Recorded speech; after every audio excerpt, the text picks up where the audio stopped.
So it was already said by Andrzej that I'm going to be looking at some Psalms, and Daniel, when he's around, will be looking at 1 Peter. Tak jak Andrzej powiedział, ja będę z wami patrzeć na różne psalmy, a jak Daniel wróci, to 1 Piotra. So the Psalms were basically the hymn book of the Old Testament. Psalmy były śpiewnik Starego Testamentu. Used by Jews as well as Christians throughout the centuries. Żydzi używali, zarówno chrześcijanie przez wiekami. David wrote about half of the Psalms. We can identify 75 Psalms that belong to David. Dawid napisał około połowę psalmów, 75 są, on jest autorem. And there are about 6 other authors. Oprócz tego 6 innych autorów. And there's about 48 Psalms that don't have an author, and that's one we're going to look at today. Ale około 48 psalmów nie mają autora, którego znamy. I będziemy na jeden z nich dzisiaj patrzeć. There's a very popular Christian music group called Casting Crowns. Jest bardzo popularny grupa muzyczna w Stanach, która nazywa się Casting Crowns. And they have a song called Slow Fade. I mają piosenkę, która tytuł to, nie wiem, to jest tak powolne oddalanie się. And it talks about some of the sentences it says, be careful of the second glance. I kilka zwrotów jest, na przykład jeden jest uważaj na jak spojrzysz drugi raz na coś. It goes on and says it's a slow fade when black and white turns to gray. Bo jest takie powolne oddalanie się od Boga, kiedy czarno-biały nagle to jest szary. It talks about people never crumble in a day. Ludzi nigdy nie sypią w jeden dzień po prostu. It's a slow fade. To jest takie powolne oddalanie się od Boga. And that can be true as us as believers. I to może być prawda w naszym życiu też, jako wierzących ludzi. That's actually what the song is all about, is us as believers can have a slow fade away from God. Ta piosenka właśnie jest o tym, że my jako wierzących ludzi, jak nie będziemy uważać, możemy powolnie oddalać się od Boga. It won't happen in a day. To nie się dzieje w jeden dzień.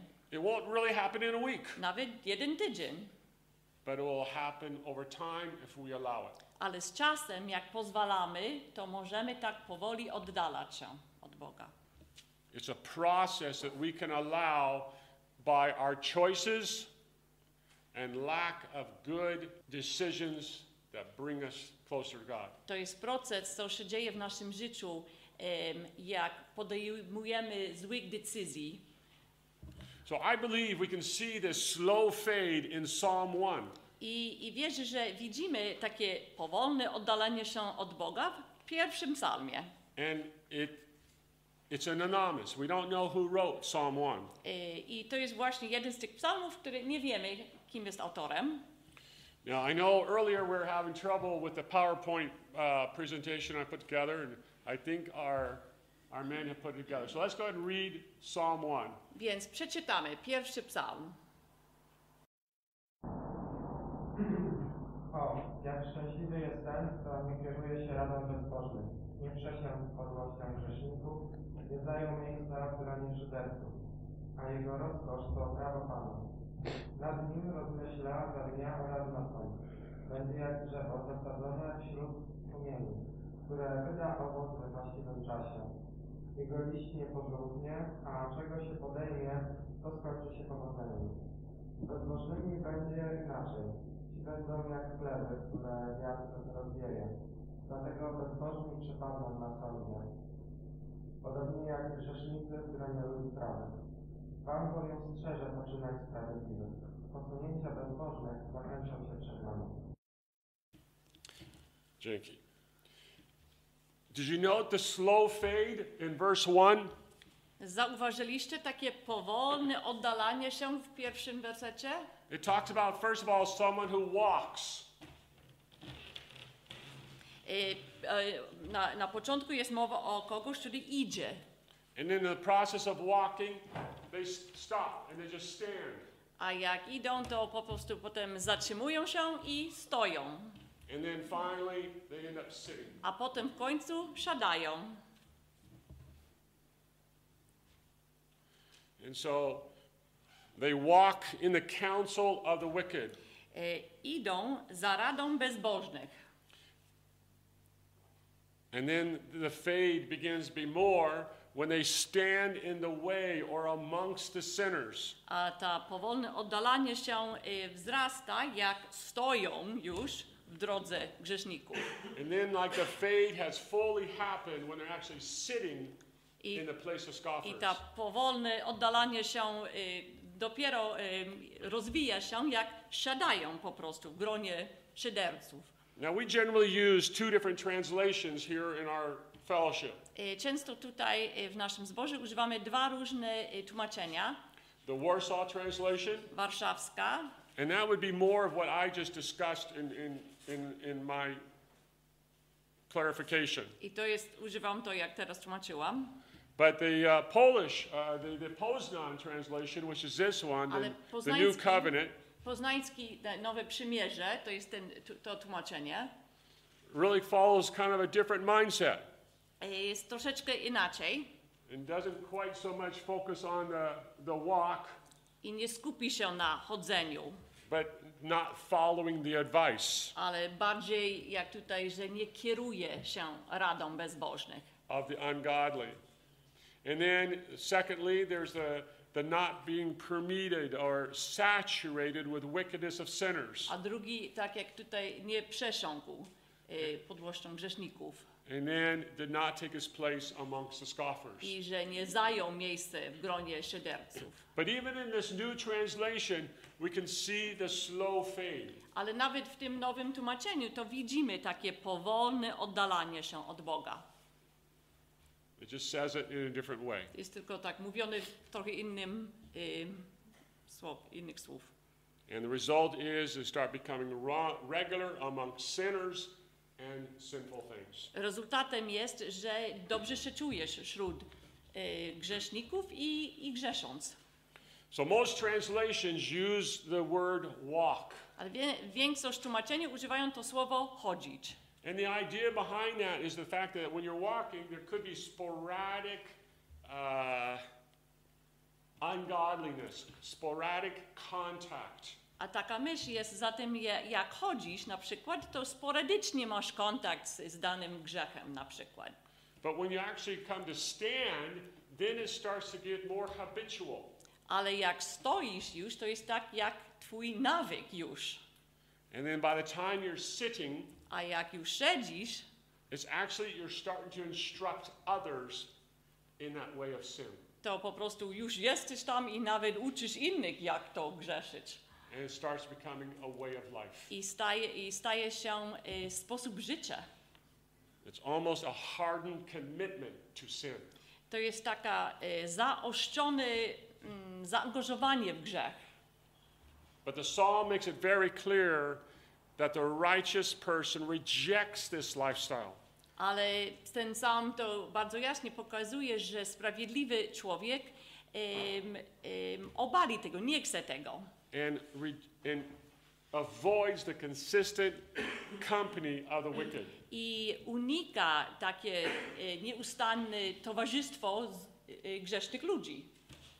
This whole thing of walk definitely affects our relationship with Jesus Christ. Ten pomysł, myśl o chodzeniu ma wpływ w naszej relacji z Bogiem. We see this very clearly in the New Testament. Widzimy to bardzo jaśnie w Nowym Testamencie. Let's just look at a few places. Let's go to John 8, verse 12. Patrzymy w kilku miejscach. Jan 8:12. Next slide. Jezus znów skierował do nich słowa: Ja jestem światłem świata. Kto idzie za mną, na pewno nie będzie błądził w ciemności, lecz będzie miał światło życia. So who goes or who walks after me? Więc ten, który idzie, który chodzi za mną. Next is Romans 13:13. Postępujmy godnie, jak za dnia. Odrzućcie hulanki i libacje, rozpustę i rozwiązłość, kłótnię oraz zazdrość. Okay? It also has the idea of walking. 2 Corinthians 5:7. Też takie myśli o chodzenie. I teraz następny 2 Koryntian 5:7. Nasze postępowanie opiera się na wiarze, a nie na tym, co widziałem. Okay? Again, the mindset of walking. Znowu takie postępowanie, chodzenie w czymś. And then Galatians 5:25. I Galacjan 5:25. Jeśli żyjemy w duchu, w zgodzie z duchem też postępujemy. And so the fact that we are to walk in the Spirit. Mamy chodzić w duchu. Now, going on and back to Psalm 1, Wracając do pierwszego psalmu, note verse 2. patrzymy na drugi werset. Blessed is the man who does not do the slow fade. Błogosławiony jest człowiek, który nie ma tego powolnego oddalania się od Boga, But he has a delight in the law of the Lord. ale ma upodobanie w zakonie Pana. Today we could say he has delight in the scriptures or the word of the Lord. Możemy powiedzieć, że ma taki rozkosz w Piśmie, w Słowo Boże. Now, in this translation, you can see it in verse 2. It tym- uses the word Lord in big letters. W tym tłumaczeniu, w drugim wersecie, słowo Pana to są wielkimi literami. I find it interesting that the Warsaw translation does not use the big letters. Jest ciekawe, że warszawskie tłumaczenie to nie ma większych liter.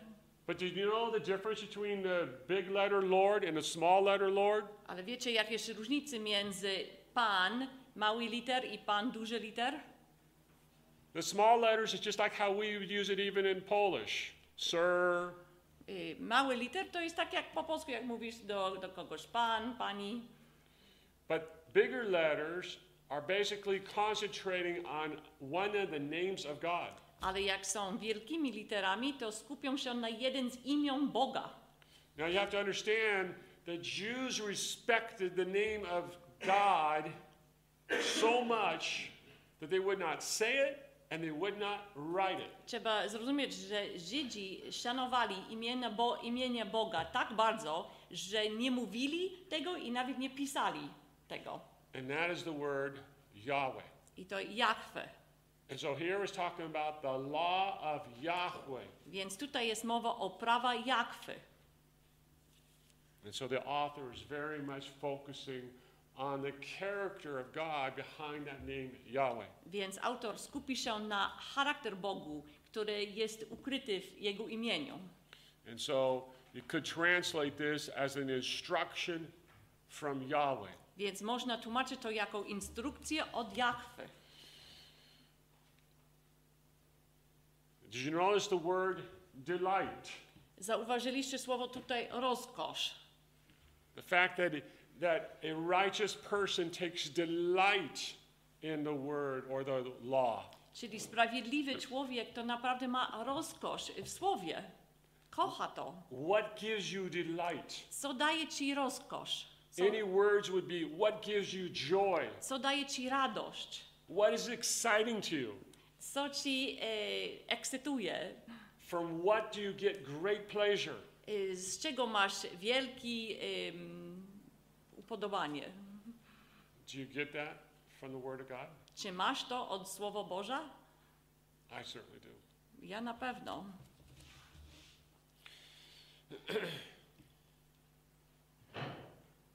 And then it goes on and talks about how we should be meditating and consciously have the scriptures at the forefront of our mind. I dalej jest mowa o tym, jak mamy medytować i cały czas mieć Słowo Boże w pierwszym miejscu w naszych myślach.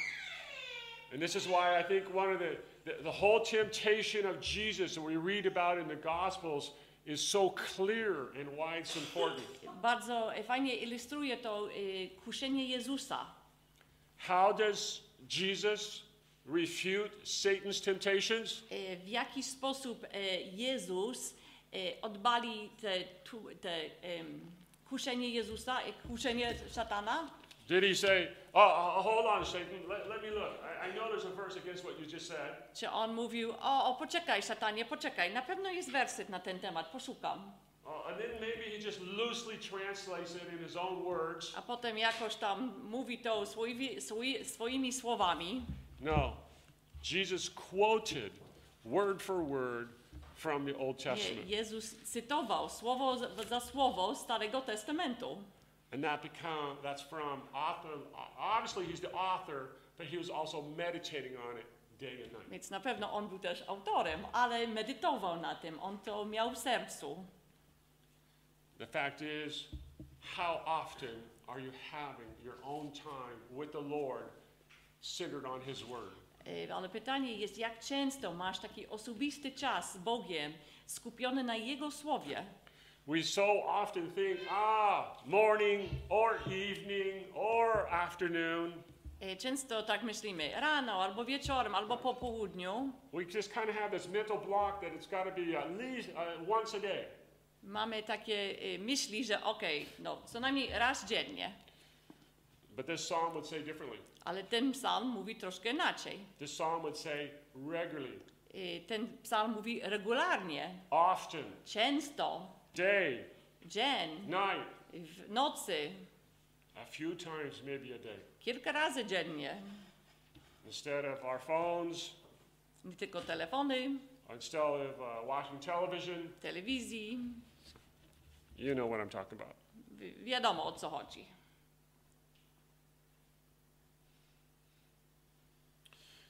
Now in verse 3, I find to be a very interesting picture. Trzeci werset to jest bardzo ciekawy obraz. And let's just kind of look at a few of them. Patrzymy na kilka pięknych drzew. You know, I don't know if this is the picture you have, but this is a very good picture of that verse. Nie wiem, czy to jest obraz, co wy macie w głowie, ale to jest takie fajne zdjęcia. Very colorful trees near a source of water. Takie kolorowe drzewa bardzo blisko źródła wody. Next one. Następny. Look at that. Here's fruit coming from the trees. A tutaj owocuje to drzewo. But you know what? I don't necessarily think that's not the full picture I have when I read this verse. Ale to nie jest pełny obraz, co mam, jak czytam trzeci werset. I think the picture is more clearly in my mind the next picture. Myślę, że to bardziej jest taki. Away from the water, away from the source, it's desert. Daleko od źródła wody jest pustynia. There is no growth. Nic tam nie rośnie. We have to be connected to the source. Musimy być połączeni z źródłem.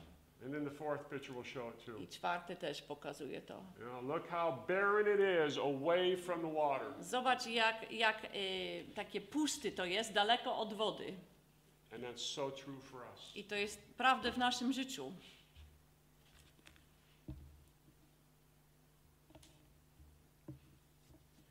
And so in the end, one who's connected well prospers in all he does. Na koniec ten, który jest połączony do źródła, jak jest napisane, że powiedzie wszystko co uczyni, powiedzie się. Because he's connected to the source. Bo jest połączony do źródła. But we also have verse 4. Ale mamy też czwarty werset. It's not the same for the wicked. Nie tak jest z bezbożnymi. They're like chaff. Są oni bowiem jak plewa, Which is just blown away with the wind. którą wiatr roznosi. Now the ancient farmer would harvest grain. Starożytny rolnik zbierał ziarno. And with a weighty millstone, get that to be turned by an ox to grind it. I zmiażdżył łodygi zboże ciężkim, wyciągniętym wołu kamiennym, młyńskim. And then the extra stuff we call chaff would just be everything would be kind of thrown in the wind, or thrown in the air. A następnie rzucił je w powietrze. And the grain and everything would just immediately fall. A to co dobrze, te ziarno to spadło od razu. But all the extra stuff, the chaff, if there's any wind, it would just be kind of carried away. A te dodatkowe, te plewa po prostu wiatr roznosił. Worthless. Czyli było bezwartościowy. of no use. Nie miał użytku. So basically, the wicked are vulnerable and will receive destruction. Czyli bezbożni są po prostu, czeka ich destrukcja. And then verse 5. I 5 werset. The wicked will not stand in the judgment. Przeto nie ostoją się bezbożni na sądzie. I believe this speaks of the final judgment. Wierzę, że to mówi o ostateczny sąd. What we call in the Revelation the great white throne judgment. To, co jest napisane w ostatniej księgi, sąd przed biały tron. And then verse 6 clearly communicates the eternal difference. I 6 werset pokazuje wieczna różnica Between the righteous and the wicked. między grzesznych ludzi i ludzi, którzy kochają Boga. So I believe that this psalm starts to speak to us as believers. Więc ten psalm mówi do nas jako wierzących ludzi. Be careful of the slow fade away from God. Uważaj na takie powolne oddalanie się od Boga. It doesn't happen in a moment, To nie się dzieje przez jeden moment. but it's because we don't keep our relationship with the Lord intimate. To powoduje, jak my nie pilnujemy intymnej relacji z Bogiem. And in the process we start walking away from the Lord. I w tym procesie zaczynamy odchodzić się od Boga. Our heavenly Father Nasz niebiański Ojciec and the Messiah, which is the Son of God, Jesus Christ. i Mesjasz, który jest Syn Boży, Jezus Chrystus. And speaking of the Messiah, I mówiąc o Mesjasz, because we still have time, bo jeszcze mamy czas, we're going to go to Psalm 2. to rozważamy też drugi psalm dzisiaj. Now, just because I'm going to Psalm 1 and Psalm 2 today, it doesn't mean that's what we're going to continue to do. To, że mówię o psalm 1 i psalm 2 dzisiaj, to nie znaczy, że tak zawsze będzie nasz plan. But Psalm 2 is one of the first messianic psalms we have. Ale drugi psalm to jest jeden z pierwszych psalmy mesjanistyczne, które mamy. Basically, there's psalms that prophesy about the Messiah to come. To są psalmy, które prorokują na temat Mesjasz, który ma przyjść. And this is just a small list. There's actually more that I found To jest mały list, tak naprawdę jest więcej, that speak of the Messiah. We call messianic psalms. które odnoszą się do Mesjaszu. We're obviously not going to look through all of them. Na pewno nie będziemy też wszystko rozważać, But at least kind of whet your appetite today that there are very clearly psalms that relate to the Messiah. ale żebyście widzieli, że bardzo jasne jest, że są psalmy, które mówią o Mesjaszu. And many times you find a fulfillment in the New Testament. I często można zobaczyć wypełnienie tego w Nowym Testamencie. And we'll see that psalm is one of the most quoted psalms in the New Testament. I będziemy zobaczyć, że ten psalm drugi to jest jeden z najbardziej cytowanych psalmów w Nowym Testamencie. So let's go ahead and read it. Więc przeczytamy drugi psalm.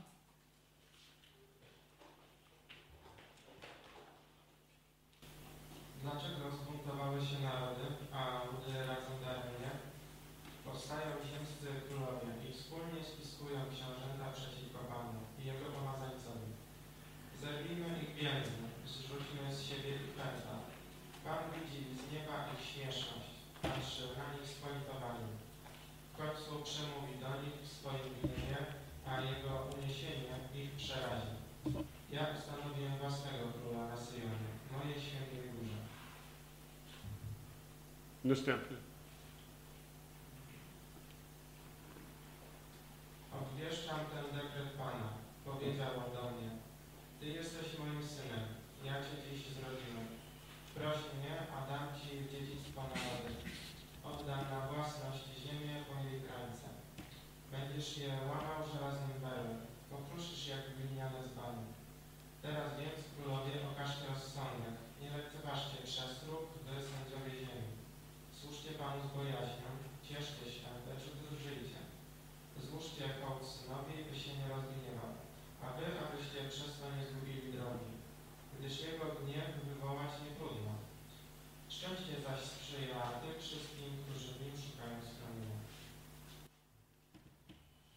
Verses 1 and 2 talk about how the nations rage in vain.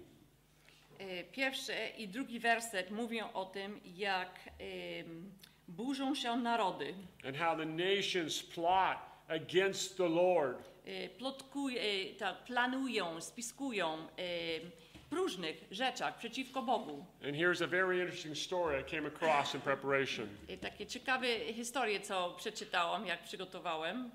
But basically, before I start, we see this kind of action starting with Babel. Tak naprawdę widzimy takie coś, zaczynając od wieży Babel. And it just continues to happen. Different cultures, different times, but always happening. I to kontynuuje cały czas. Różne kultury, różne czasy, ale cały czas tak się dzieje. So there's a Roman emperor called Diocletian in the third century. Więc to był cesarz rzymski Dioklecian w III wieku. And he set up like a monument with an inscription on it. I on wzniósł taki pomnik i miał tu na tym zapis. Basically saying the name of Christians has been extinguished.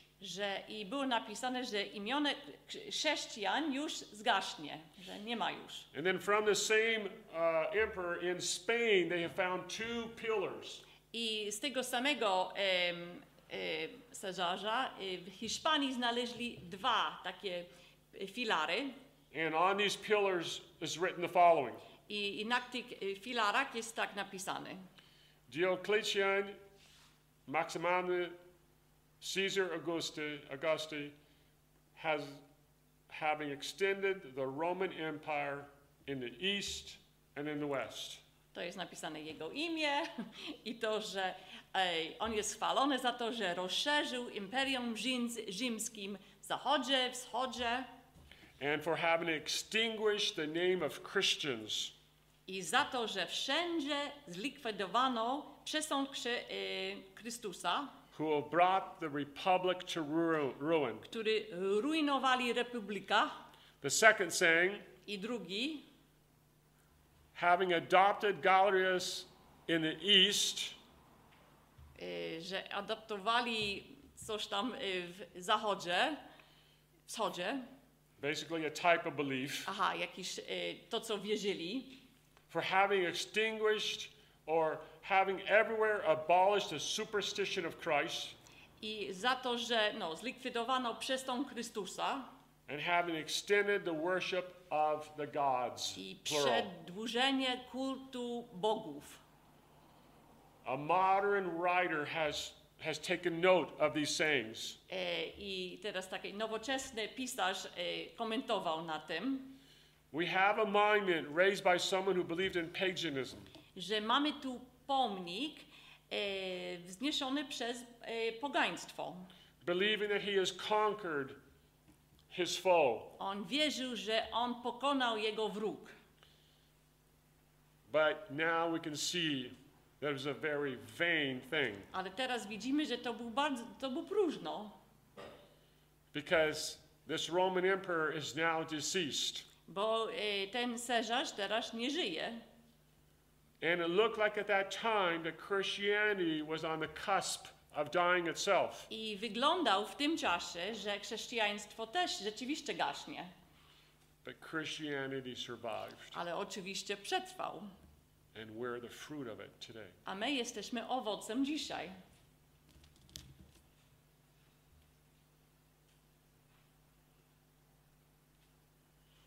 So neither in Spain with these two monuments, Więc ani w Hiszpanii te dwa filary, or anywhere else in the world, albo gdzie indziej w świecie, can we point to the burial place of Christianity. czy możemy pokazać takie miejsce grobu chrześcijaństwa. For the living do not have a tomb. Bo żywi nie mają grobu. And Christianity still lives. I chrześcijaństwo jak najbardziej żyje. Now let's look at some of the New Testament connections. Patrzymy na trochę nowotestamentowy połączeń z tym psalmem. Let's go back Wracamy chwilę, proszę. to the Psalm 2. Wrócimy jeszcze do psalm drugi. And go back again to verses 1 and 2. Pierwszy i drugi werset. And let's read those one again, just 1 and 2. Jeszcze raz przeczytamy 1 i 2. Dlaczego zbuntowały się narody, a ludy radzą daremnie? Powstają ziemscy królowie i wspólnie spiskują książęta przeciwko Panu i Jego pomazańcowi. Did you notice the capital letters of Pan, of the Lord? Widzieliście, tak jak mówiłem, te duże litery Pan, Again, Jehovah. That's the word Jehovah. Jehowy. Okay, now let's go back to Ephesians. A Acts. teraz pójdziemy do Dzieje Apostolskich i proszę przeczytamy. Part of it is just getting the context of the quote. So verse 21 is really getting the context. Część to jest tylko kontekst cytatu, więc pierwszy werset to jest kontekst. Wtedy Pani po dodatkowych środkach zwolnili ich. Nie znaleźli bowiem nic, za co mogliby ich ukarać. Do ich zwolnienia przyczynił się również fakt, że cały lud chwalił Boga za to, co się stało. Po odzyskaniu wolności przyszli do swoich i powiadomili ich o wszystkim, co im powiedzieli arcykapłani oraz starsi. Ci natomiast, gdy to usłyszeli, jednomyślnie wznieśli głos do Boga. Władco, zawołali. Ty, który stworzyłeś niebo i ziemię, morze i wszystko, co je wypełnia, który ustami naszego ojca Dawida, Twojego sługi, powiedziałeś przez Ducha Świętego. Dlaczego zbuntowały się narody, a ludy radzą daremnie? Okay, so right there in verse 25 we see a direct quote from Psalm 2. Więc tutaj w 25 wersecie to widzimy cytat, jest drugi werset, psalm drugi. Now, it's most likely Piotr who wrote this, but for sure Łukasz or Luke wrote it. Prawdopodobnie Piotr to powiedział, ale na pewno Łukasz to napisał. Did you catch what he said in verse 25? I widzieliście, co on mówił w 25 wersecie? I don't know if you noticed in the Psalm 2 in the Old Testament, it doesn't list an author. Nie wiem, czy zauważyliście, że drugi psalm to nie jest napisany, kto jest autorem. But Luke communicates to us that it's actually another Psalm of David. Ale tutaj widzimy od Łukasza w Dziejach Apostolskich, że tak naprawdę Dawid napisał. This is actually the one or two Psalms in the that are written that in the Psalms don't recognize it has an author. Więc to jest jeden z dwóch psalmów, gdzie w psalmach nie widzicie, kto jest autorem. But in the New Testament, it's recognized as David a Ale w couple Nowym times. Testamencie to widać, że to Dawid. Okay. So let's go back to Psalm verse 7. Teraz wracając do drugi psalm, werset 7. Widzę, że mogę robić inaczej. Okay, let's just read verse 7. Czytamy werset 7. Obwieszczam ten dekret Pana. Powiedział On do mnie, Ty jesteś moim synem, ja Cię dziś zrodziłem. Okay, specifically, you are my son. Today I have given birth. Ty jesteś moim synem, ja cię dziś zrodziłem. Okay, now let's go back to Acts in 13. Teraz wracamy do Dzieł Apostolskich 13. Few slides ahead. Yeah, there we go. I przeczytamy chyba, tak? I my ogłaszamy Wam dobrą nowinę o obietnicy złożonej Ojcom, że Bóg wypełnił ją względem ich dzieci przez wzbudzenie nam Jezusa, jak o tym czytamy w psalmie 2. Ty jesteś moim synem, ja Cię dziś zrodziłem. So there's a direct quote. Więc znowu mamy cytat. And I find it interesting here they actually do call it Psalm 2. I jest ciekawe dla mnie, że jest napisany tutaj psalm drugi. So at least we can have an idea that they had almost the same sort of format of Psalms as we do today. To pokazuje, że oni mieli podobny taki format psalmy, jak my mamy dzisiaj. Let's go on to the next verse, Hebrews. I następny z 1:5. Hebrajczyków 1:5. Well, let's read. Przeczytamy. Do którego bowiem z aniołów Bóg kiedykolwiek powiedział, Ty jesteś moim synem, ja Cię dziś zrodziłem, i gdzie indziej. Ja będę mu ojcem, a on będzie mi synem. Oh, maybe for God, that's just not, twice in the New Testament maybe is not enough. Look at chapter 5. Więc to może dla Boga 2 razy w Nowym Testamencie ten werset to nie wystarczy, to jeszcze patrzymy na 5. werset. Let's read. I przeczytamy. Stąd i Chrystus nie wywyższał samego siebie, stając się arcykapłanem, lecz uczynił to ten, który do niego powiedział: Ty jesteś moim synem, ja cię dziś zrodziłem. You know, when God says something 3 times, Kiedy Bóg mówi coś 3 razy, we should take notice. to na pewno mamy zauważać. And then, I don't know if it's easy to find Psalm 2, 8 and 9. Maybe you can read it. It'll be easier. Okay, więc wracając do Psalm 2, 8 i 9. And this is the Warsaw. Proś mnie, a dam ci narody w dziedzictwo i krańce świata w posiadanie. Rozgromisz je berłem żelaznym, roztłuczasz jak naczynie gliniane. This talks about the judgment of the Lord that's going to come down upon the wicked. Jest mowa o sąd Boży na bezbożnych. Well, let's look at what Revelation 19:15 says. Zobaczymy, co Objawienie 19:15 mówi. Let's read. Z jego ust wychodził ostry miecz, to nim podbije narody. Sam żelaznym berłem będzie nim rządzić. Osobiście też wygniecie z tłoczni wino płomiennego gniewu wszechmocnego Boga. Very clear connection to Psalm 2. Bardzo jasne połączenie z drugim psalmem. And as we read this psalm, now we find out it's David. According to verse 1, he seems very mystified. Jak czytamy ten psalm, wiemy, że to jest Dawida. Pierwszy werset, to widzimy, że on jest zdziwiony. Why do the nations rage against God? Skonfundowany. Czemu to burzą się narody? Why do they try to plot? It's all in vain. Dlaczego myślą o próżnych rzeczach? Basically, we can see. Let's go to the next slide. Możemy zobaczyć też na następny teraz. That in verses 1 through 3, I think this is a good way to break down this psalm. Verses 1 to 3 is the world speaking. Można tak dzielić ten psalm, że 1 do 3, wersety 1, 2, 3 to jest, że świat mówi. Which provokes God's scorn. I prowokuje po prostu bo Bóg tak patrzy na to z pogardą. And his judgment. I sąd. And then verses 4 through 6. I wersety 4, 6. We could recognize that it's God himself, Yahweh, is speaking. Widzimy, że Bóg Ojciec mówi. And what does he do? A co on robi? He laughs. I on śmieje się z He tym. laughs at the stupidity of man. I on śmieje się z głupota człowieka po prostu.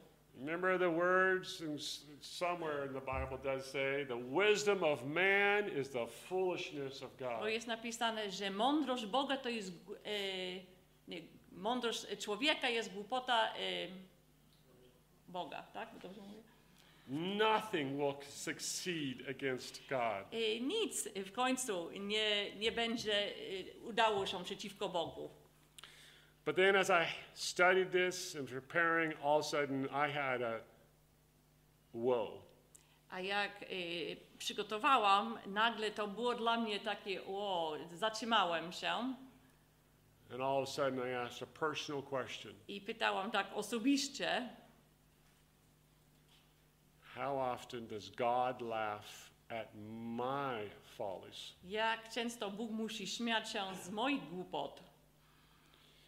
Because I do too. Bo ja też taki mam.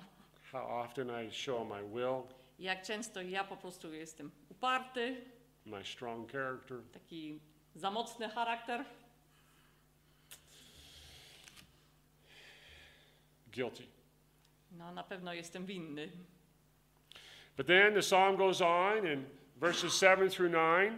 Ale ten psalm dalej jest od 7 do 9. Talks about how the Son will rule over the earth, Jest speaking of the Messiah. mowa o tym, jak Syn, jak Mesjasz będzie rządził świat. And basically, it's almost like the Messiah himself is speaking. Jest tak, jak mówi sam Mesjasz, Jezus Chrystus.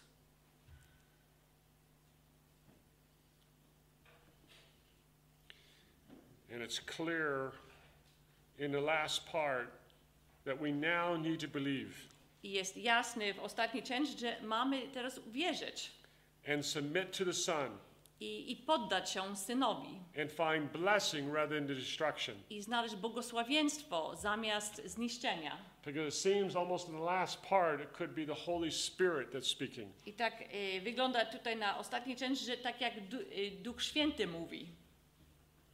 So in this short psalm, Więc w tym krótkim psalmie we can see how the world responds, widzimy, jak opowiada świat, how God responds to the world, jak Bóg opowiada na świat, how the Son will be lifted up, jak Syn będzie wywieszony and then the word warning to us who are we going to listen to? i słowo ostrzegawcze, komu będziemy słuchać. Kogo będziemy słuchać. So let's go to the next slide. Więc następny.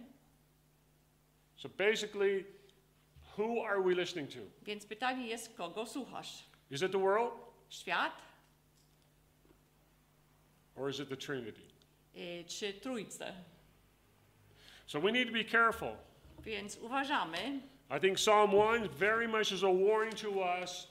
Be careful of the slow fade away from God. Powtarzając Psalm 1, to jest taka ostroga dla nas, żeby uważać na takie powolne oddalanie się od Boga. Make sure that you are a tree that's firmly planted by the source. Upewnij się, że jesteś drzewem usadzony bardzo blisko źródła. Take delight in the Lord and His Word regularly. Rozkosz się z Panem i Jego Słowo regularnie. And then in Psalm 2, the Messianic Psalm, I psalm drugi, ten psalm mesjanistyczny, we saw in numerous places how it's been fulfilled in the New Testament, widzieliśmy to, jak jest spełniony w Nowym Testamencie, but there's different voices. ale są różne głosy. And who are we listening to? I pytanie jest, kogo słuchasz? And sometimes the world shouts much louder than God Himself. Czasami świat bardzo głośno krzyczy, głośniej niż słyszymy Słowo Boże. And we need to overcome that. I musimy to pokonać. Powstańmy i pomódlmy się.